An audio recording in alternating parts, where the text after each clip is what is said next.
So here you are, you might be 25, 35, 45, 55 years old. And the challenge is by the time you're 35, about 95% of who you are is a habitual set of programs in your mind. So you think you're living your life consciously, but you're completely asleep. You're just like a robot almost in a way. Now you have these different life experiences, but then people wonder, how come I can't figure money out, right? Like I was experiencing in my early 20s. Why couldn't I figure this out? I'm in the business of money. I was around people that were making lots of money. How come I'm not making lots of money?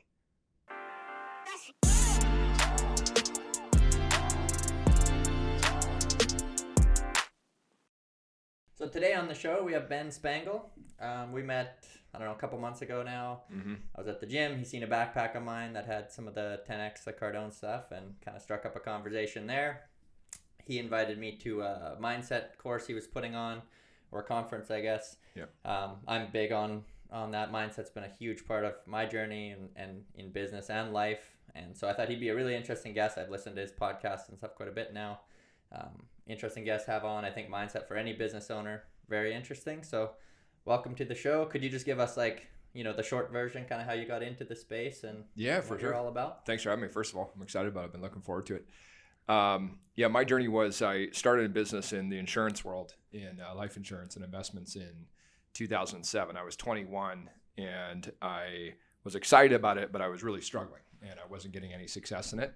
But along the way, I became obsessed with this idea that if I could learn how to manage the mindset side of stuff, that was ultimately going to determine how I could turn years into this business. I'm struggling. I got creditors calling and all my stuff's in collections. And then I went to my very first seminar that I attended in 2010, which my wife and I met at, is where we met too. So changed my life that way. But what I learned there was this idea of being able to really reprogram your mind. And after that, applying a bunch of those things and then starting to kind of figure out what worked for me and what didn't is when things really started to take off. So my business doubled, my income doubled. I mean, we went on for the next 4 or 5 years to have record years and all of that. And so it's been a passion of mine. So I've never gone away from it. If anything, I've gotten more and more. We're studying, reading, going to courses, going to seminars. And early on in my life on that journey, I realized one day I wanted to do this beyond my own business and actually do this for the public. So it was in me for a lot of time. And then it took several years of finally realizing it's time to get started, which led us to where we are today. So what was the event you had been to? It's called the Millionaire Mind Intensive. So if you ever read Secrets of the Millionaire Mind? Yeah. Yeah, Harv Eker's seminar. So he wasn't doing them at the point. But they were still around. I don't know if you can still go to them. But that was the course. I just read the book. One of my buddy's parents had given me the book, actually. Just read the book and loved the seminar. And yeah, it changed my life. Very cool. Yeah. So one thing, and I probably should ask this later on in the interview maybe, but people always, if I talk about the mindset stuff and they're not into it at all, they'll always ask, they'll be like, well, why don't you just think of $1 billion and it'll fall into your lap? Yeah, What's the... Yeah, well, there's a different component between mindset and then probably what they're thinking of, like manifestation, where a lot of people think I'm going to sit at home and visualize checks and checks show up. And so they're two totally separate things. I mean, you talk to anybody that's done anything big with their life, a massive foundation is their mindset. Without a great mindset, there's no way, right? So most people that think like that, they're under the paradigm that all I need to do is work harder. And if I just work harder, I'll get success. But working hard alone is not the answer to success. It's an ingredient, don't get me wrong. Most people I know that have become wealthy and done something big, I mean, they're hard workers. But it's an ingredient. It's not the ingredient. I mean, there's millions, hundreds of millions of people on the planet that work really hard and never get what they want. So to that person, when they think, well, mindset, I'll just think of $1 billion, they don't actually believe that they would ever come up with $1 billion. And the other thing I learned too in this stuff is that when you think of, if more on the manifestation side, if that's kind of what someone's thinking, right? Oh yeah, I'll just think of it and it shows up. Is that often when you truly want something, it's a business you want to start, it's the amount of money, it's whatever. It doesn't necessarily show up as here it is. Sometimes it shows up as an idea for then you to act on. So then you get this new idea of, the seminars that I do all start as an idea. I should do this, so. Yeah, that makes sense. I always think they're maybe slightly different, but like frequency, I heard a quote. It was like, frequency is what you frequently see. And I think that's kind of it, if you're... That's a great point. If you're putting it out there, then you're always like, everything you'll always see things that align and then you'll kind of comes into your life that way. There's a more like secular view and kind of pragmatic view of just you've got the reticular activating part of your brain that whatever you're focused on, you see more of. So, I mean, we can only, however much information's coming in right now is, so much information. We can only process so much amount on a conscious level. So majority's happening without thought.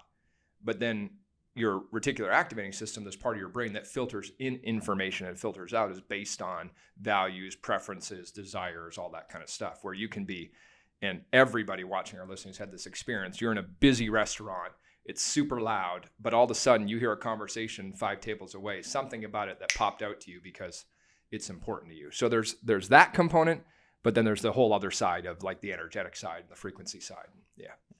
So for people that are just like really not into it at all or haven't been, is there like a starting point where you'd say, hey, maybe check this book out, or like what's the very first kind of baby step for people to? I mean, I think probably the book that's impacted more lives in terms of becoming financially independent would be Think and Grow Rich. And I'm sure you read it. Yeah. And I've heard that book's made more millionaires than anything else, right? People that attribute their success from learning the principles in there. And it's a great starting point. If you think about his basic philosophy, there's a lot to it, but the basic philosophy is that you've got a clear goal of things that you want. You read it in the morning, you read it at night, you see, feel, and believe it while you're reading it. So a starting point for people, that's a great book. And then a real simple starting point is, do you actually have your goals written down? And is it something that you're reviewing daily? I mean, that's an easy way to start. And even if you think this is all a bunch of BS, that none of it works, I mean, the act of just having goals, reading them, you're going to be more focused in your day than if you didn't. But there's so much more to it than that. So for you, going over the goals every day in the morning, or? Yeah, I mean, the ways I've done it have changed. There was a time where it was written list, read it every morning, night. I'm more about like meditation and visualization now in my life than I am about necessarily a written list. I write stuff all the time, but it's more about that. Yeah. So if you're visualizing the future, I guess, is it like if you go and you do 10 minutes of meditation or visualization, is it on one thing different every day, or is it just like, hey, here's my life in 5 years and here's all the pieces of it? Yeah, for me personally, I always recommend to people whatever feels good. So sometimes in your business, there might be a specific thing you're trying to accomplish right now, right, that you want to see done. So it may be that for a period of time, right? But for me, I'll go from right now, I got this thing where I just want to travel the world first class all the time. So that's part of what I'm picturing. I've got a certain income and business revenue that I'm targeting as well. So that's a part of it too. We've got a cabin that we're building. So I'm putting that in there. I mean, so it'll vary. It might be something I'm getting done in the next month, next 6 months, 3, it doesn't really matter. Whatever feels good in the moment. The purpose of it is that your mind and our power to think is so creative in the sense that, number one, it works with your own mind first and foremost. But then what I've come to understand is that, everything's connected in terms of the universe. It's all connected by energy. So when you think and you feel, when you think an idea, you begin to send it out there, if you will. And when you begin to feel as if it's real, you begin to magnetically draw it back to you. Yeah. So what keeps you from, like when you're doing the meditation, like how you said, even we want to travel first class, where do you cap it? Because like for me, I'd be like, well, fuck, I'm going to go private. Or like, like you could change that. And then it never really ends. And I know in my life even, and I think in this year's seminar, you talked about this, maybe in a little bit enjoying where you are. Because I always get that where I'm like, hey, it really doesn't matter how successful I get. I have a flag way out there in the distance. And you imagine what that would be like. But how do you ever set that, kind of realistic or do you? Well, I think the answer is, what do you want? Right? Yeah. Is, so you go first class to fly private. And if you want to fly private, awesome. I've done it once and it was awesome. It's not a burning desire for me to, but I just like first class. I think it's cool. Right. So, but if you want to fly private, it's great. So what do you want? I think what you're talking about is this idea is as an achiever, as someone that's building something in their life, how do I get to the point that I can enjoy the fruits of my efforts? Because for many people, that's the challenge, right? Is that they achieve one goal, they make a certain amount of money that they thought, once I'm here, I'll have made it. The thing is we're forever expanding people and forever expanding beings. So the minute you get to one level, you're always going to be able to see further.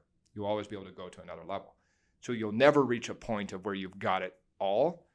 So I think the sweet spot to building a great life is, how do I love my life today and be excited about what I'm building for the future? Yeah. And that takes work, Yeah. Right? I mean, first decade of my business life, it was none of that. It was just, I'd get the goal and I'm happy for 2 days. And then it's like, what's next? Now what? Yeah, definitely school's of thought, and I've heard people with both where that's one. And I think that enjoying where you are is the hard part, because I know a lot of people are like, you'll hit a milestone and it's like, well, we haven't achieved anything. That's right. Don't celebrate this. Yeah. And I definitely, for myself, I'm bad for that. It used to be like the first time I ever bought a piece of property was this just the greatest day ever. And now it's like the day we do it, it's like there's a lot of, stuff you're trying to get closed on closing day. And then like, I just know that the next day you have hundreds of tenants that have to be taken care of. And I don't probably sit and enjoy the fruits as much as you should, or that's always, but I'm not even close to where I want to be either. So yeah. And I think the thing, so you think about for yourself. So if you think, when would I enjoy my life? Right? Like, and I don't think that you don't enjoy your life, right? But at what point am I going to get to where that's good? And also I do think too, part of the enjoyment is in the creating. Part of the enjoyment is seeing, like, I don't know how this is all going to play out, but I got this vision. I got this idea of, this is what I'd like to make happen in my life. I got this, real estate empire I want to build, and I'm excited to see how it plays out. So I think that's part of it. So it's not necessarily that you have to sit back and, kick my feet up. I'm not going to do anything for the next 3 years. But I think what's important is, how do we raise our baseline level of joy, baseline level of enjoyment? You love what you do. I talked to you when you guys were at the house. We were talking about that, and how both you and Kelsey, and she's like a week away from having a baby, and she's going to site, and but you guys love what you do, which is part of the enjoyment process, to do something you love. Yeah. Actually, this I back at pretty much every birth has been that way. And this one, we just had a kid obviously a week ago, and she started having labor at home, and I just snuck a picture because she was like sending work emails and having contractions. So it's not like it's like a forced thing. Yeah. It's like we definitely enjoy it. We probably wouldn't enjoy it if the goal wasn't so big. Like if this was the rest of our lives, you'd be like, oh, this is. But it's also something you like doing. Yeah, like exactly. You enjoy the work, right? And people from the outside in, they'll look at that. They'll look at entrepreneurs a lot of the time that typically, this is a generalization, but most people I know that have done well, they work more hours than 8 to 4, at least a period of time they do, right? And from the outside looking in, some people think that's crazy, but they don't get it. Yeah. If you hate your job and you got to go do that 9 to 5 every day, Monday to Friday, I mean, you would dread going to work. So all they think, win the lottery and then I won't have to work. Well, I mean, there's not many people that don't do anything and are super happy, right? Part of our purpose comes from doing something. Yeah, and I don't know if this is really your space, but I usually ask people like, or even we get asked a lot on the whole work-life balance thing, and I've always looked at it and said, well, it's not this. It's like maybe 1 year it's works here, and then you get a little more life, but over time, it's not. It's over that amount of time. In 10 years, I'll have more life than I have work, and there was 10 years getting to even where we are today, where it was, the vast majority of work, and sometimes work prioritizes everything, and then vice versa. But I don't know if do you have any tips on how to find that balance, or is it kind For sure, yeah. I think there's a season, especially building a company. I mean, there's a season often those first few years that just require more effort, right? It'd be nice if it didn't, but it seems that it does. But then depending on the nature of the business too, right? I mean, nowadays, a lot of, let's say somebody's selling a product or service, or they're consulting of some kind, a ton of what people can do in that kind of realm can be virtual based, which can be nice, right? So I think it's easier than ever today to have that balance with technology that's able to help us a bit. But it's a myth that you're going to have perfect balance, right? Like what would perfect? I work the same amount of hours as the same time I spend with my kids, the same time I spend with my wife, the same time. No, I mean, that's not what it's going to be. So, but along the way though, the challenge is that in entrepreneurship, again, we're not, checking the time clock. It's not 9 to 5, right? Where you can't wait to get out. Sometimes the challenge, especially if you're busy, I mean, there's more to do in a day than the day allows. So I think part of the secret to that is you just have to put some time blocks in, right? So I know for me, like 4:30 to 6, we do dinner as a family, and it's rare. I'm not going to say it's never, but it's rare that I'm doing any kind of business during that time. because otherwise there was a period of time where I was just always, putting time into it. So creating the space, right? Creating the boundaries for it, for sure, I think is important. You mentioned the virtual, a lot of stuff can be done virtually, and I assume your company has done some. Yeah. How do you find like keeping culture, like keeping that like Yeah. I mean, it's easier in person. Yeah. Right. Like I'm more a virtual guy. Like honestly, I could spend the rest of my life, working at home and love it. I like doing it. I shouldn't say the rest of my life, but I like speaking in crowds and doing that stuff. But when it comes to a one-on-one meeting, depending on what it is, so the culture is easier if everyone's in an office and you can be, you're together. There's no doubt it's going to be easier. But what I've noticed is I've watched some people really do it well these last 3-4 years since the pandemic. And the ones that I've seen succeed the most in it is that they're primarily virtual in terms of what they do, sales organizations. But then they've got every 2-3 months, they're doing a big kind of event of some kind, bringing people together in person. And so able to sustain a little bit more of that culture. Yeah. How much does your company, do you spend a lot of time on the, like on the mindset side, like teaching For that me? or the culture? Yeah. Yeah. I mean, because it's what I love, I do personally, right? I mean, I can teach sales skills. We do all that stuff. Obviously we do it, teach products. You got to know how to do it. But ultimately I know too, is that, for most people, if they're not taking action, let's say they've gone through all the training, they know the basics, they know the fundamentals. Why are they not taking action? Something's going on in here that's preventing them from taking the next step. So yeah, I like to talk about it for sure. And do you ever run into, like, whether it's an employer or, someone that comes to one of your events or something, they're just like completely don't agree, or, that you can tell it's not getting through. If it's an employee, do you keep throwing stuff at them, or you just kind of let it be and they're just not a fit? Or So, I mean, I'm pretty fortunate. The nature of my business is that all the insurance agents are all contractors. So no, I'm not paying them a direct salary, anything. They're all commission based. I do have staff, but admin staff, but I mean, it's a great fit. So I haven't really run into that issue. But that being said though, I mean, is there people that, don't do what we tell them all the time, all the time. Right. And what do? I mean, the nice thing in the business that I'm in that way is that they're a contractor. I'm not paying them a salary. Right. So I suppose if I was paying them a salary, if I'm going to pay them 50, 60, 70,000 a year and then they're not doing it, I mean, that's going to be a challenge. Right. Yeah. The one thing, I think one of the first times I ever talked to you, you were talking about some of the coaching you were doing. Mm-hmm. So it was Meltzer, I believe, right? Yeah, Dave Meltzer. And Carmichael and stuff. And yeah. So who's been the guy that you think you've got the most out of as far as like having a coach? Well, I mean, from afar, I never got direct coaching with him, but probably the biggest influence in my life was Bob Proctor. Was the biggest influence. He's probably made the biggest difference, but I've met him a few times, but we never worked together one-on-one. By any means. In terms of one-on-one coaching, I've had several. I mean, recently working with Dave Meltzer has been great. He's an amazing door opener. The stuff with Evan Carmichael has been awesome in terms of starting to learn more on the YouTube side of stuff. So it's hard to say. I've had people that, a lot of people wouldn't recognize. There's Lady Tiffany Julie was probably the best high performance coach I've ever had and probably made the biggest difference in my life for that season. So it's hard for me to answer because different seasons, different people, different skill sets. Yeah. Well, that's cool. Yeah, Meltzer I've listened to for a long time. And I think he'd be very aligned with what you teach and stuff. Oh, 100%. Yeah, he's all about, abundance and living on a higher frequency. And it's amazing to see what he's done. Yeah. Right? Yeah. Guy builds up $100 million net worth, goes bankrupt, loses it all. But in the interim, it started developing more the spiritual side of his personality, starts meditating more, probably 6 months before this. That's 2008. He loses it all. By 2013, he's got it all back and then some. And now this is a decade later, so we can imagine where's he at today. And you've meant like the meditations. How you do it every day? I do. Yeah. And was that something you always did? No. I had started probably 2 or 3 years into my journey of business and self-development, and then stopped for better part of a decade. And then in 2017, I got into Joe Dispenza. Yeah, got into his stuff. And then, Bob Proctor's stuff, part of me. And then 2018, Joe Dispenza's, and started getting back into it a few times a week. And now it's, it'd be rare that I don't meditate.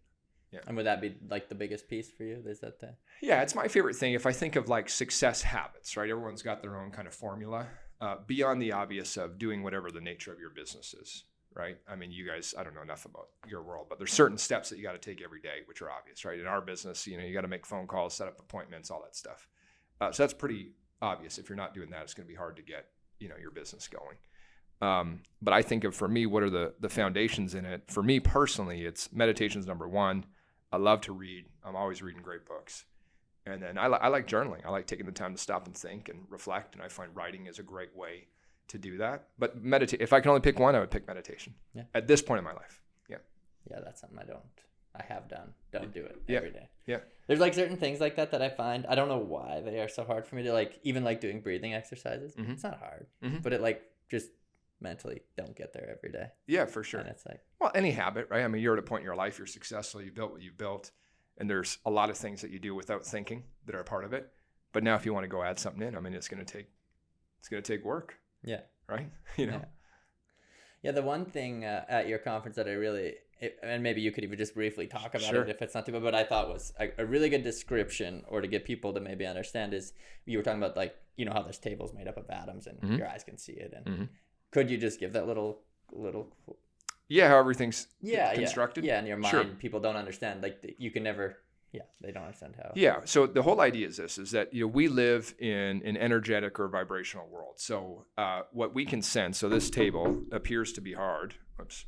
Appears to be hard, but what it actually is it's a bunch of molecules vibrating at a certain rate, and because they're going at that rate, it appears to us that it's this physical thing. It's not at all. It's moving. I mean, there's getting a big enough microscope, you're going to see all these molecules vibrating.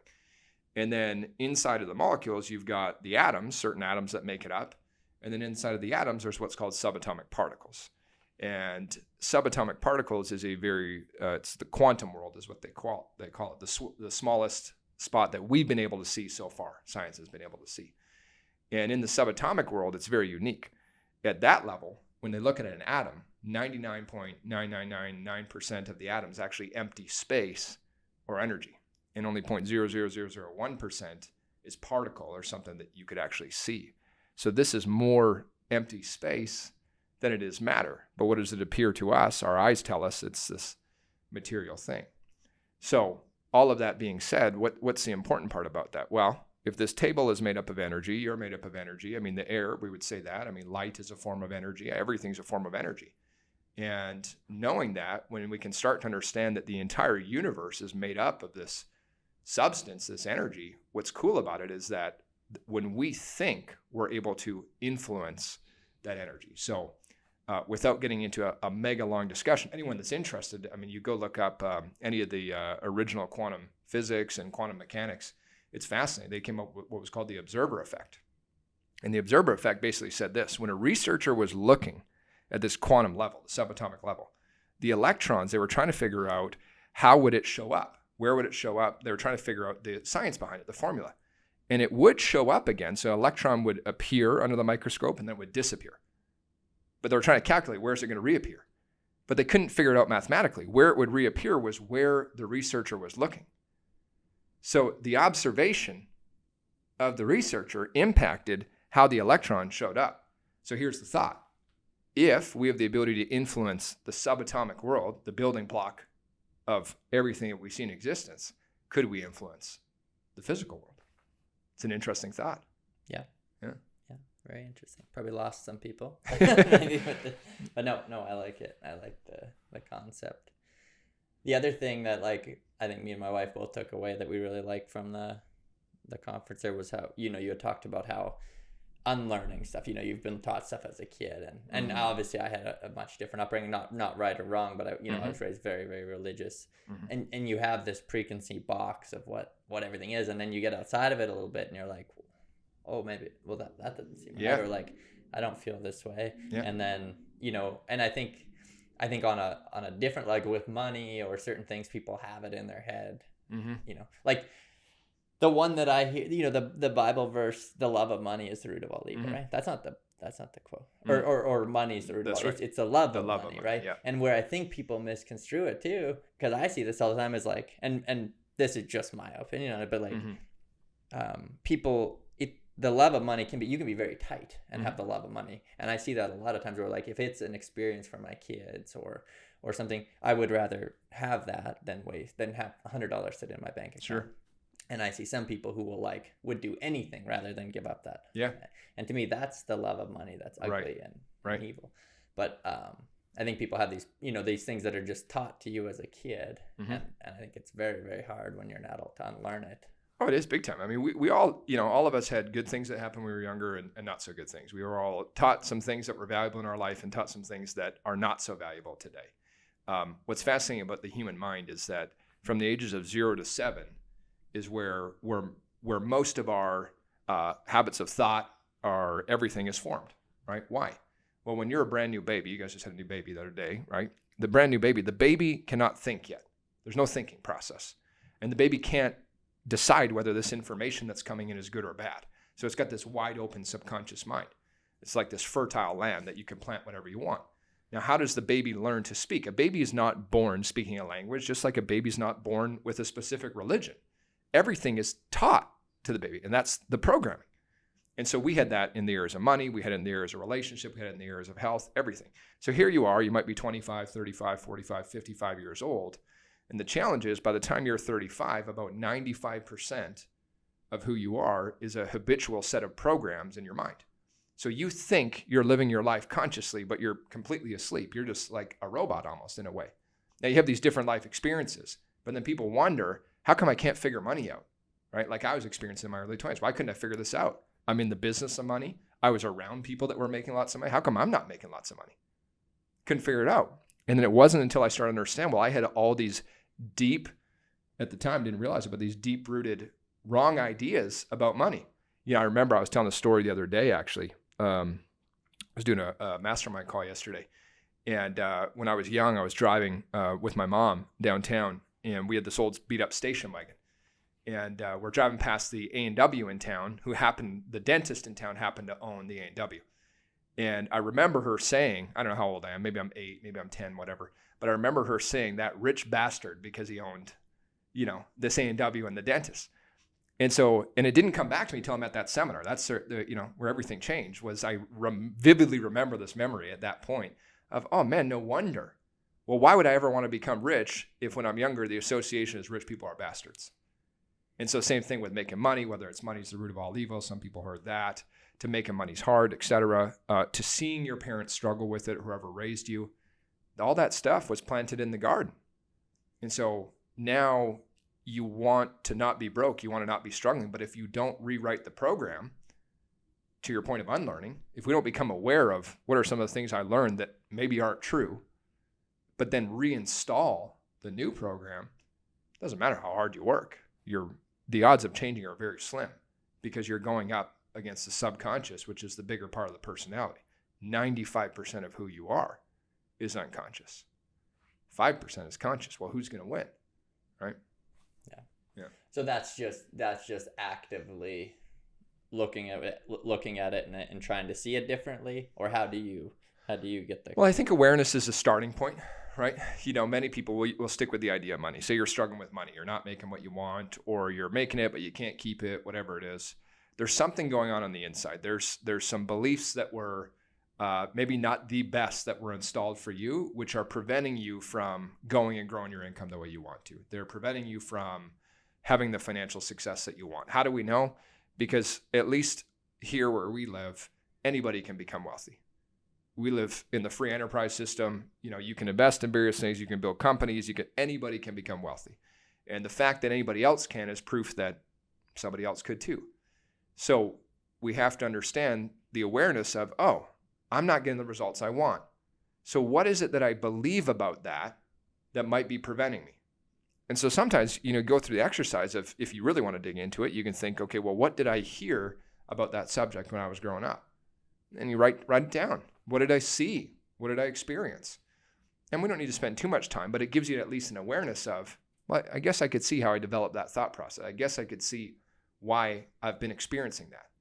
But then most importantly is, how do I want to live? Right? I'm all about this idea that making money is easy. And when I was not making money, I would tell myself that all the time, right? Like making money, and I wasn't experiencing it. I was struggling. But over time, that idea started to make a new impression on the subconscious to the point where I really feel making money is easy, you know? And you can have one person that says, well, making money is so difficult, and that's what they experience. The other person says making money is easy, and it just comes to them. Now, is there different things that they do? Yes, but it starts with their belief. Yeah. Yeah. Yeah, and I think that kind of, is part of the attracting stuff too. Like I'll see people in business, and every time I talk to them, it's like, oh, it's bad, shitty. Totally. Yeah. And it's like, and I'm the opposite. I'm like, I could have the worst day. I'm gonna tell people, like, I'm always having a good day, because it's like, if you're not optimistic in your business, don't be in it, kind of thing. But then I find it funny when those same people try to sell their business, and they're like, well, no one wants to buy it. I'm like, for sure. Well, you've made it sound like it's dread for 10 years. No one's gonna buy that, 100%. Yeah, 100%. And it, our energy has an impact on our environment. You think about walking into a doctor's office, right? As an example, generally, if you walk into a doctor's office, you can feel it's a little bit lower energy than perhaps when you walked in, right? People aren't happy to be there. No one wants to. But then we'll use the same thing. Let's say there's a newborn baby, right? A few month old in there that starts giggling and laughing. The entire energy, you can feel the shift. Well, we can feel that in business too. People can sense your energy in business. So if I'm negative, business is tough, all this stuff, well, you're stuck on a certain frequency and people feel it. And people don't make decisions based on what they think, but what they feel, right? In sales, they always talk about people buy on emotion, back it up with logic. Well, what's emotion? It's feeling. There's something they can feel in the interaction. Yeah. Yeah. Yeah, generally, like 90% of the time when I answer the phone, if someone asks how I'm doing, I think I did yesterday, but I always say, like, couldn't be better. Yeah. And it's very hard for someone to counter that with negative. Mm-hmm. And I think on the opposite, there's certain people that are super negative, and it's like you call them and whatever, and they answer with something just shitty. It's like, oh, it's raining outside. I'm like, okay. Yeah. Like, what am I supposed to say back that's going to, be not start the conversation in just a bad way? Yeah. Just to go back a little bit to that money thing, and it might even be Think and Grow Rich, but the whole financial thermometer, is that in there? Is that book? I don't think it's in that one, but it's in the Secrets of the Millionaire Mind. Yeah. I just got reminded of that the other day. I was with my business coach, and he brought that up, and it is pretty crazy when you hear all the stories. Like, obviously, 95% of lottery winners go bankrupt. That's and all those things, and it's it's literally that they're so terribly uncomfortable. Mm-hmm. Like they might be comfortable at broke or at $10 in their bank account. Yeah. And there's a set point. Yeah, and it goes up and down. And I see that in my own life too. Like you get to a level and you push so hard to get there, and you're like, okay, and then you do get comfortable there. And if it goes up or down, you're like, ooh, I got to get to that level. That's right. And that's I think very hard to unlearn for people. Or it's kind of like a struggle, or you might start it and think, well, I just want more, and then it doesn't work. And I think that's Yeah, I mean, the idea of an internal thermostat for all areas of life is, but again, using the concept of money, you've got a threshold of where you feel comfortable subconsciously, right? So maybe that's the amount of money you make, maybe it's the amount of money in your bank account. We'll use bank account as a quick example. Most people have their zero balance point, right? Where they're uncomfortable if it goes below that number, but it's also uncomfortable if it's above it, and they find a way to spend it. So for some people, the money is $0 in their account. Like I can't get to zero, can't go into overdrive. Other people, it's in overdrive. Other people, it might be 10,000 in their account. But if they get below that number, then they start to feel uncomfortable. Well, we have the same thing internally in our mind in terms of our level of success. This thermostat, if you think of it like it's probably, 21 degrees in the room we're in right now. And if it got up to say 23, what's going to happen? The air conditioners are going to kick in to cool off the room. Well, if it gets too cold, the heater is going to turn on to heat up the room. Well, our life does that too, where I've got, let's say I haven't changed this internal thermostat of success, this blueprint I have for my financial success, and all of a sudden things start going really well in my business, but I didn't work on the inside to make that change, and I'm set at 21 degrees, but life's at 23, 24, 25. Well, you start to kick on the air conditioners of your life. What does that look like? You stop doing some of the things you were doing to get the success. You're not returning phone calls as quickly, and all of this is unconscious. It's not happening on purpose, but the subconscious mind's pulling you back to that identity, to that set point. So every area, why don't most diets work? Not because the diet didn't work, because the set point is a certain weight. Yeah. It makes sense. And how do you, and I always heard, like when you get a certain frequency, like it's like you, and this might not even be accurate at all. I'm not near as into it as you, but I've always heard like you can really not see above you, like people on a plane. So it's like anybody who's kind of like your level and below, you can see very easily, and it's very hard to see above you. And if you don't raise your frequency, and maybe that's completely What do you wrong. mean by that? Like the level of people as far as like maybe where they, I don't know, I guess like the frequency where they're really successful or whatever. Like it's very hard to, I don't know. I always just say see them or like communicate. Like if I meet someone and they're just 10 times out of my league, I don't think that connection maybe is there. But there is people who might be way more successful than me, and right away you kind of vibe with them, and I would always say you're kind of on the same frequency. Yeah. I mean, that makes sense, right? Yeah. For sure. Yeah. But then how do you, I guess the hard reality of that too, though, is as you do progress in life, I think you're losing. There's people who are maybe losing. Yeah. And how do you, or has the coaching or you talking to people, like how do you kind of coach them through that? Because I think. Yeah. I mean, it depends what direction you want to take. You want to talk frequency for sure, but even if we talk basics of associations, I mean, there's people that elevate your life and there's people that bring your life down, right? I mean, we've all experienced that. And as you want to make a big change in your life, so you're going to go to a new level. Well, I mean, unless everybody in your life that's currently there is on the same thinking, the same frequency where they want to go to that new level, some people are going to fade away. They're not going to feel, as you go to a new level, they're not going to feel as comfortable as they once did around you. Why? Well, the truth is because you're totally on a different frequency, that it doesn't vibe, it doesn't match, right? We're not in harmony, we're not in resonance. But it'll show up like, you just work all the time, you're too busy, all you think about is money, and they got their own negative beliefs that get in the way. So on the journey to success, there's people that you meet that live life at a higher level that can really help pull you up to that level. And we do want to try and spend more time with those people for sure. But also, I think one of the hardest things on the journey to success is that not everybody's going to go with you. Yeah. Right. And it is challenging, right? You know? Yeah, that was when one of the things that kind of changed for myself and my wife too. We had been at a conference, and the guy putting on it was a billionaire, and he just said, he said essentially you'll keep about 10% of the people will move on to the next level of your life, and he said you think that might change. So just even me moving to the new city, you get a whole new group of friends, but is going from here to here. There's going to be the percent of them that move with us forward, and there's going to be people that don't, and it's not tied to money necessarily either. Like I said, like I have a. Well, fitness is a good example, right? Yeah, it can be anything, and you can relate on like there's people who completely unrelated to business. We never talk about it, and they're just in my life for the it might be just the conversations. One of my best friends that died. Like I mean, he had there was nothing there business wise at all. Like he had nothing to offer in that sense, and we just always had the best conversations together. So Jim Rohn taught. You know Jim Rohn? Yeah. Love his stuff. So he used to teach the idea of learning to practice, in some situations, limited association. He talked about the idea is that you've got some friends it's okay to spend a few minutes, but not a few hours. Some friends a few hours, but not a few days, and maybe some friends a few days, but you don't want to spend every day with them. Yeah. Right. And it's a good idea. I mean, that's a good way. And then once in a while, this is the hard one. And, you got to be smart about it, make sure it's the right thing. But sometimes you have to totally disassociate. I remember when I was getting into business, I'm probably 6 months in, and I had this friend of mine who we used to play music together. So I played guitar, he played drums. Yeah, we used to do it like every Friday night and every Saturday, right? And then I started getting into business. I'm getting busier, and that just wasn't a priority for me anymore.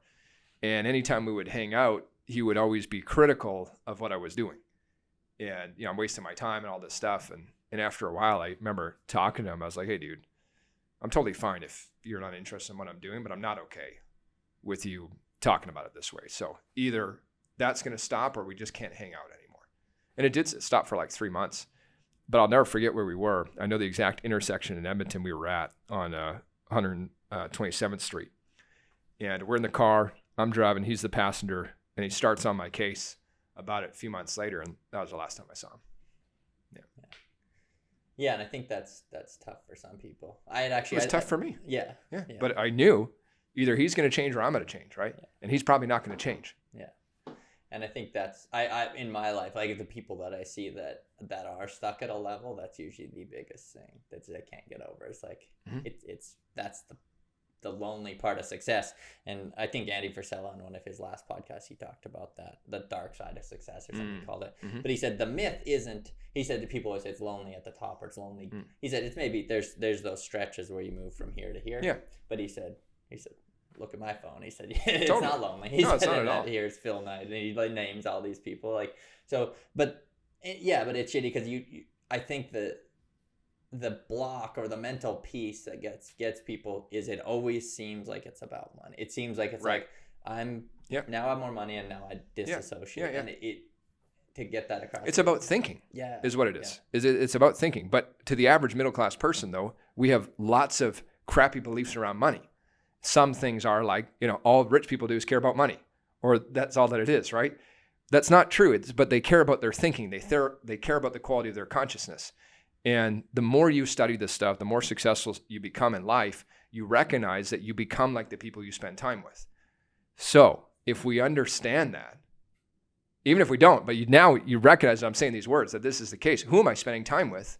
What do they have me thinking? How do I feel when I'm around them? And what are the things we're doing? And if those things aren't moving you towards your dream, your vision, your aspirations, it's fine to do it once in a while. It's not like, you never stop and do anything else. But if it's not moving you towards your future, then it must be moving you away from it. Because in life, there's no in the middle. You're not even ground. Yeah. You're either moving forwards or moving backwards, right? If I don't continue exercising, then I begin right away to continue atrophying in the body. Yeah.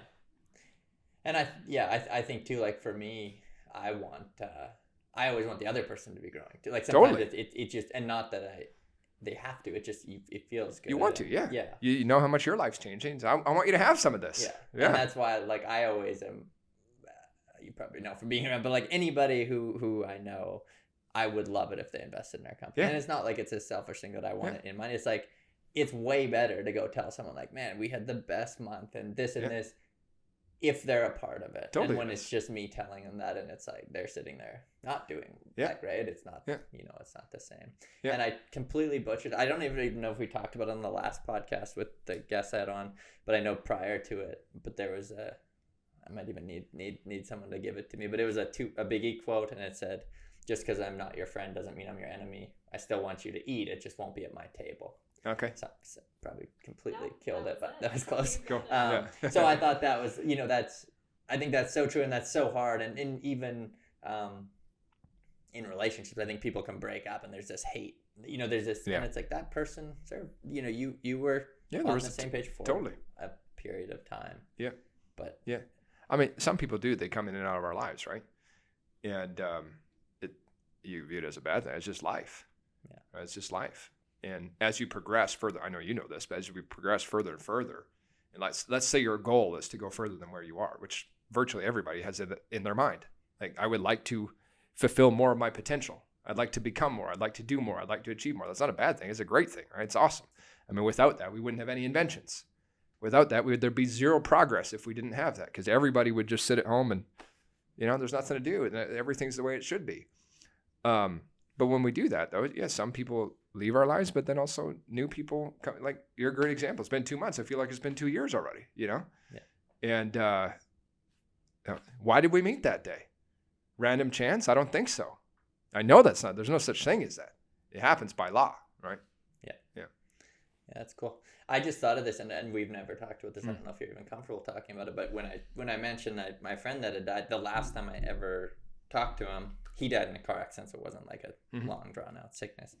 But we were talking about afterlife and that, and he just kind of, he kind of jokingly, as he left, he had said, he's like, I'll come back and let you know. Mm-hmm. And then he died, a month later. Mm-hmm. But I was just curious, like, what do you think, what is the after? Because it kind of ties, I assume, a lot of the mindset stuff you're thinking about.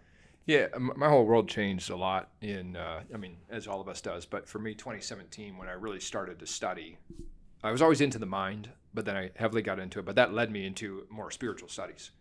And again, I have to give credit to Bob Proctor primarily, where he opened up my mind to so much more than that. And then on top of that, I was really fascinated by, a couple of years ago, my wife too, but really fascinated by people that had near-death experiences and that had written books about it. And what was really interesting was how common the things that we're saying were to this person that that died this way, where they actually died, and then, heart stopped for a while or whatever. So it was fascinating. So, yeah, I mean, I think that, when we think of the spiritual world and the physical world, they're connected in a way too. So, I guess to your point, are you asking, like, do I think that exists? Can he come back and talk to you? Yeah, for sure. Yeah. I remember when Bob Proctor died, and, mentor from afar, right? But, like, even though I didn't know him super well, loved the guy. And I remember a couple of days later, it might have been the same day, it doesn't matter, but I'm sitting on, in our home where we have the stairs that go upstairs, right? And so I'm sitting on that platform there. And I was like, Bob, man, you're gone. Like, what am I going to do?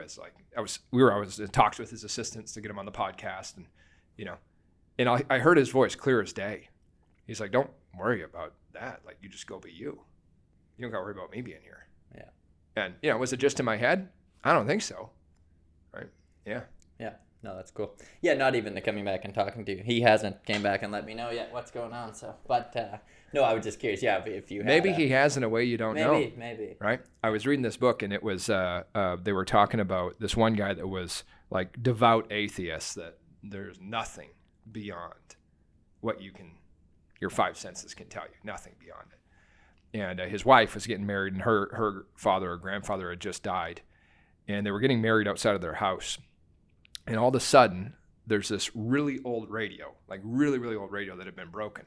And all of a sudden, it starts playing this song. And it was this song that was of the wife and the grandfather, like their song, on this radio that had been broken for years. But it starts playing, and they couldn't figure it out. There was no explanation for it whatsoever. So, did he come back and talk to her in words? No, but he came back and talked to her. Yeah. That's cool. Yeah. I've definitely been through different, obviously, like I said, raised religious, and then there would have been a big time where I was the guy who's like, look, it's black, like, we're done it, and the organized religion thing, and kind of to touch on what the beliefs, the thing that really, for me, I guess mindset wise changed on organized religion was when you talked about the babies having belief and stuff. And I was just thinking one day, like a lot of maybe the really fundamental people that study religion, it's probably the one they're in, or it's you're going to hell. Kind of, Sure. There's not a lot of gray area. And I just remember thinking, like, man, there's a 1.5 billion people that are Muslim, let's say, or whatever that religion is, that there's no chance that little kid in wherever Iraq, could have been taught this very secular religion. And so that kind of changed my mindset on the organized thing, and then then I went through a phase where that kind of got me off religion and the whole thing, and now again, like we had probably talked about, but maybe more on the spiritual side, I do like all of that. Yeah, I agree. Yeah, I grew up, I think I was sharing with you, but like not religious at all. Family wasn't in any way, shape, or form. When my aunt got sick, she was had been diagnosed with cancer, and then all of a sudden, every Christmas we started going to this church that was by our house for Christmas Eve or whatever. But beyond that, I always had a problem with it. I always felt like, to me, the way I interpreted it at the time was that it was very controlling. It was very much about, like, you have to do these things and live this way. And I'm just not that kind of guy. I'm just like very free kind of guy. So I pushed all that stuff away, and didn't really believe in anything. I was an atheist, but I didn't necessarily have any beliefs about it. But then when I started studying this stuff more and more, I realized that, there's much more that we can't see than even the conversation earlier about this physical table. Well, it's more empty space than it is matter. Well, there's a lot more we can't see than what we can see. There's a lot more we don't know than what we do actually know. Yeah. Yeah, and actually now I would almost like, if you meet someone who has just an undivided faith in God or whatever the religion is, it's almost like admirable. Like it's to see that, where it's like, it's just, I don't know if the term's blind faith, but there's nothing getting in the way. And I always wonder how different that is than all the stuff we talked about. Like if we're gonna say manifestation, we're gonna talk about, okay, I'm gonna visualize this and do this. I do think that there's a part of religion it's the exact same, but you have this undivided faith in a higher being that's doing it for you. So it's like, there's a power. Yeah. Yeah. And I almost wonder if that's stronger. But then I feel like there is also a little bit of probably someone who's really strict in religion isn't as gonna buy into the mindset. But their version of it is maybe prayer. Well, I mean, you think about the Bible. The Bible, Jesus taught this idea that whatsoever, he would teach manifestation in this context. Whatsoever things you desire, when you pray, believe that you receive them and you shall have them. Yeah. So, I mean, he taught this years ago, right? In the early parts, I think it's in the Old Testament. I might be wrong, but it says, as a man thinketh in his heart, so he is. Well, what's his heart? His heart's his subconscious mind. They didn't use that terminology back then. So, I mean, this stuff's been taught forever. The Buddha taught all that you are arises from your thoughts. So these great spiritual leaders, although they vary in different things, it seems like one thing they agree on: you become what you think about. Yeah. You know. So why do you think? Wouldn't you think there's a little bit of a butting of heads though with like religion and some of the stuff that maybe you would? Well, this is my opinion. Yeah. I think that a lot of religion is not necessarily the original teachings, if you will. Right. So like, Jesus, I'm an amateur on Jesus, but my understanding, he's a pretty great guy in the sense of just like be kind to one another, love your neighbor, love the enemy even. I mean, all these things that he would teach. Right. And those are pretty good principles to live by. He didn't say you must follow this Bible. That's not what he said. Right. The Bible was written after Jesus. So I don't know, Yeah. But I think that all these great leaders, when you think of their message, is very similar. Be good to one another. The golden rule, treat anybody else as you'd like to be treated. These are great ways to live. Yeah. Right. No matter what your religious beliefs are, they're good spiritual ways to live. Be kind, be nice, be generous. Yeah. Yeah. So we have kids kind of similar ages. Yeah. What are you already like? Do you teach them any of this stuff, or how do you like? Yeah. As far as the mindset stuff or the meditation, or what are they involved in? I do. Speaking of the afterlife, so my oldest, I would say we have more conversations about it than with my youngest. My girls are about to be 7 and about to be 5. But when my oldest was, she's maybe 2.5 or 3, we're driving from Edmonton to Invermere. And Natalie, we're probably 3 or 4 hours in the drive, and she starts telling me and my wife, Tiffany, about her other family. She's like, yeah, my other family.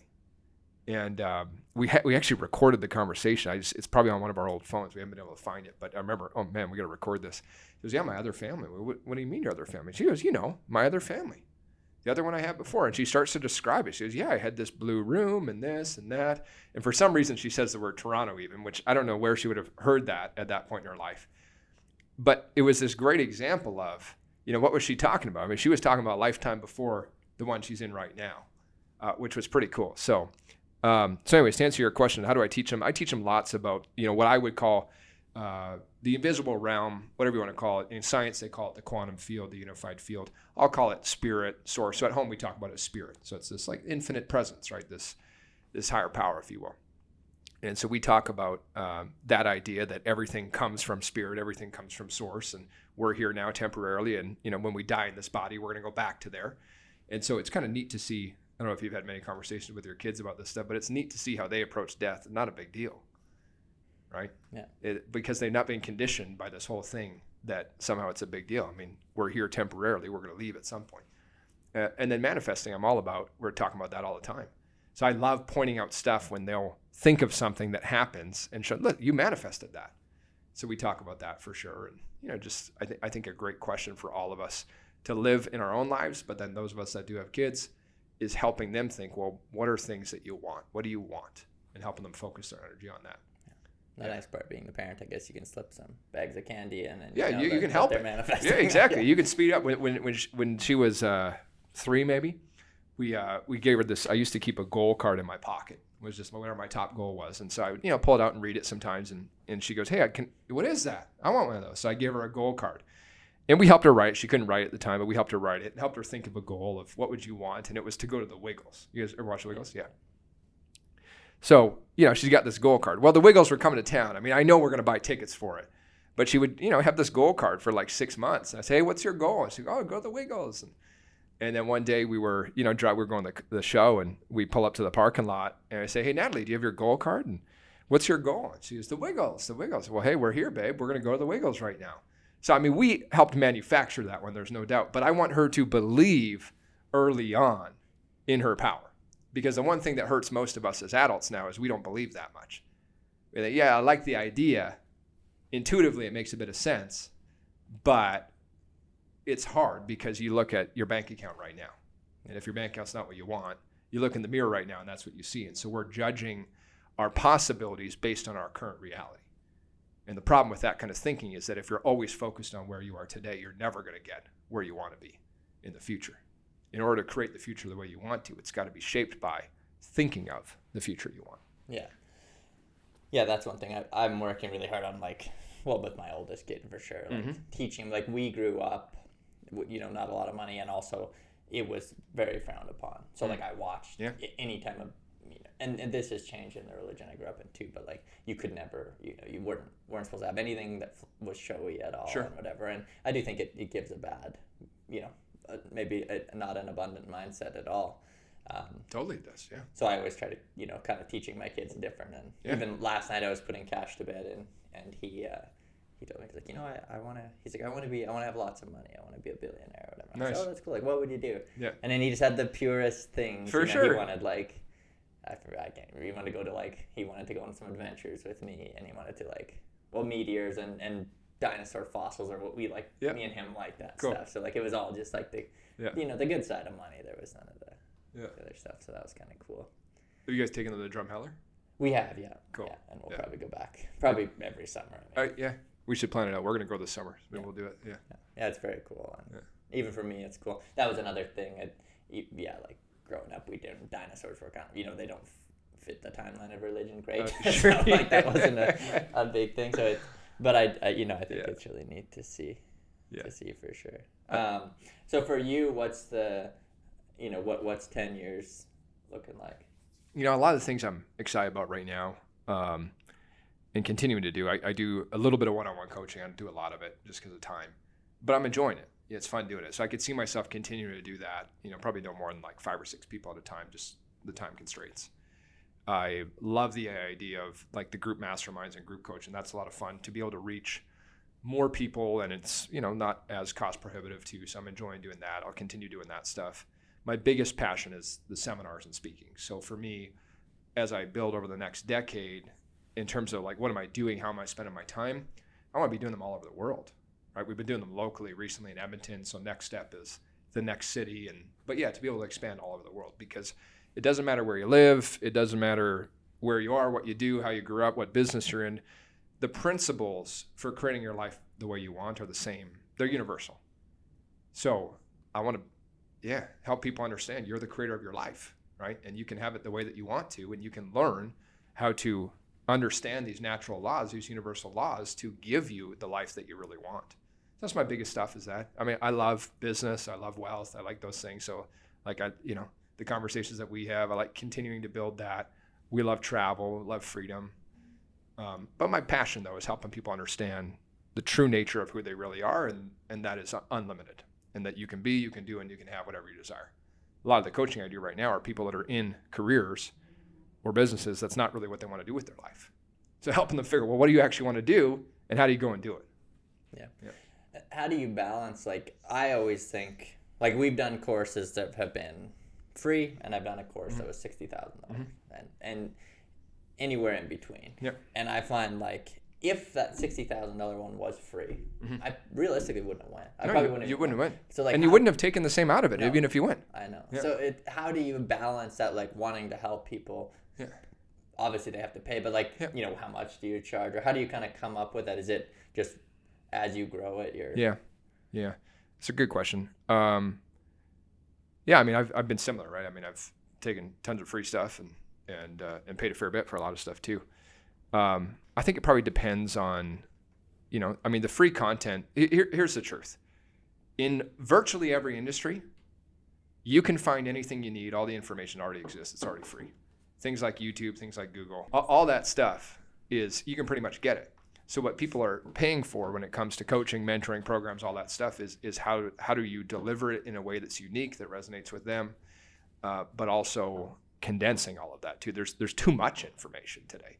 Right? So most people don't even know where to begin, or they don't have that level of support and accountability. But I guess I'm not answering your question. How do I come up with prices? Is that your question? Well, yeah, or even balance, because I even get this. We talked about that. Like I get asked a lot to help people or to do a course, and I don't think I'm at the place where maybe I should. But there is that balance of like, if you don't get like of finding the price or like making it not about the money, because I'm sure you would, if you could have everything you wanted and do this for free, you probably would, but it has to. Yeah. Well, I think that here's the reality. We value what we pay for. People don't value free. I mean, with social media, there's tons of free content you want, but you're watching a 30-second clip. Is your life going to change from a 30 or 45-second clip? Probably not, right? So then people, when I think it's Dean Graziosi, that says, when you pay attention. And I found that to be true. I had actually, this is a funny story about this idea. There was a program that I had, sorry about Proctor, I had illegally downloaded when I was in my early years in business. And I don't remember Napster, I don't remember what it was, but some kind of program like that. And I'd gone through the program lots. Then years later, 2017, I paid $10,000 to get in his group coaching, which wasn't coaching, it was just study programs was all it was. I thought it was coaching, but it wasn't. But now I'm going through this very same program, and I just paid 10 grand, which at that point I never paid that kind of money to get in one. And listening to the exact same program, and I felt like in 2 weeks I got $10,000 of value. Whereas when I was doing it for free a decade before, I wasn't. Why? I mean, I was a different person, yes, but when you pay attention. So, what's the sweet spot? I think that there's different levels, right? I think there's stuff, I have a course that people can do that's $100. Well, anybody can pay $100 to get in a course. That's something everybody can access. One-on-one coaching, that's not for everybody, right? Group coaching is, probably a tier up from the video courses. So to answer your question for you, if you're thinking about doing more of it, or anyone that's listening is, well, have tiers. Dave Meltzer, he taught me this. He said one of the most important things to do is you have different offers, but you've got your free community, which helps build your paid group stuff, which helps build the one-on-one. And then from there, it's more like masterminds, VIPs, all that kind of stuff. Yeah. But to your point though, too, right? For you, someone like yourself, are you going to go buy a $100 course? Probably not at this point. I mean, if I was charging, as an example, if I was charging rather than $97, $997 for the exact same course, it attracts a different market. And there's a different kind of person that's going to go into the course. Both would get value from it. But yeah. And I think it's even like we go to like the Growth Con 10X pretty much every year. Yeah. And again, we've bought, I don't know, the highest tier was maybe $12,000. Yeah. And I've been to it the first one I ever went to, I got 2 tickets for $99. So like, and it's basically just from the stage, but it's also the people that are there. That's right. The people that we're now networking with. There's a assumption that person is successful, or you know what I mean. You're just a different type of person. So for sure it is. Do you find the coaching is the one-on? Which do you prefer, like being on stage, or do you like the one-on-one? I like them both. I mean, if I was only allowed to do one for the rest of my life, it would be on stages. Yeah. I like them both though. Yeah. That's cool. And when is the next one? September 16th and 17th in Edmonton. Sold out? No, we still got some tickets. Yeah, we'll throw the link in there. Yep. Cool. Well, I think we're getting pretty close to an hour, so I'm sure we'll have you on again. So yeah, I look forward to it, man. Yeah, thanks a lot. Is there anything you wanted to go over? I think the biggest thing is just like no matter what business somebody's in, or they're wanting to get into the real estate space or any space like that, is just getting out of your current circumstances and thinking from possibility. If you stay stuck and thinking about what's available to you now, it's hard to move forward. So really starting to reflect on these big questions that are easy to ask, harder to answer, but stuff like, what do I really want? How do I really want my life to be? How would I like to be living? And when we stop and take the time to think about those things, and we actually truly stop, whether that's an hour, whether that's you do it over a period of time, a week, 2, whatever, you just begin to develop more clarity. And when you develop more clarity, you're now in a position to take better action on the things that you want, but you're also in a position to attract better too. So take the time to stop and think, but what do you really want for your life? Very cool. Where would, if someone wants to, like, where's the best place to kind of keep up with you? Or Instagram's been the one I'm most active on. I'm on pretty much all the platforms, but Instagram is most active. If you message me there, you're going to be hearing from me. Facebook too, I guess. You can go to my website, benspangl.com. And I will do this for your listeners too, is that, so I have a meditation challenge that if anyone wants to get into meditation, normally it's a paid one, but I'm happy to give it to them for free. So if they go to, we'll just do it at benspangl.com/Shane, and then they'll get that challenge for free. They can check it out. Very good. Yeah, and I'll give you a plug. So when we had met you, and I might get the timeline slightly wrong, but I don't think we had that small conversation, and then I think I don't know if we talked again until I came to your conference. Maybe we went for coffee that one time. Yeah, that's right. Yeah. So like I had a lot less probably time with you than the people who've listened this far in the episode, and so I didn't have a lot of preconceived. We didn't have any expectations going to it. I was going to it because I knew you. Yeah. And I was very thankful my wife could come because she had probably not into all this stuff as I could, and kind of last minute she was able to find someone to watch the kids and cancel the thing she had. Yeah. So she came in, and it was very, very, far exceeded our expectations, and because I didn't have high ones. Yeah, much better than, man, that was a waste. Yeah. So like I would say, anyone that's at all interested, like go check it out, and to have it local too. Like the majority of the stuff that I went to that's any good has been. Generally it's in the States somewhere. Yeah. So we go to Miami or Scottsdale a lot to go to stuff. That's some of the groups we use, but it's the amount of money you can save doing it here. Totally. And the whole like pay attention thing, I 100% agree. Every time I've ever spent money on something like that, and now whether it was small at the first time it was $100. That's right. It's always like, man, what's the return on this? Like, you're not, and it's always been way more 100 times over. So way more. Yeah, thanks. I mean, live events are awesome, right? Yeah. Like you can learn a lot from a video course. You can learn a lot from a book. I'm sure you feel the same way. But the biggest things that have impacted my life was I was live in a different environment. Because again, it's all about frequency. It's energy. It's all the people that are there. It's not just the person teaching, but all the people. You're way more present, and you're in a position to come up with new ideas, but absorb new ideas in a different way. Yeah. So yeah, I mean, it changed my life for sure. Yeah. Well, mine as well. So yeah. All right. Well, thanks a lot for coming on. And yeah, it's awesome, man. Thanks for having me. Hey, if you liked the episode today, please like and subscribe. If you can, write a little review, give us a 5-star rating. Follow us on social media. I'm pretty active on Instagram. It's just Scaling Up with Shane. Thanks again.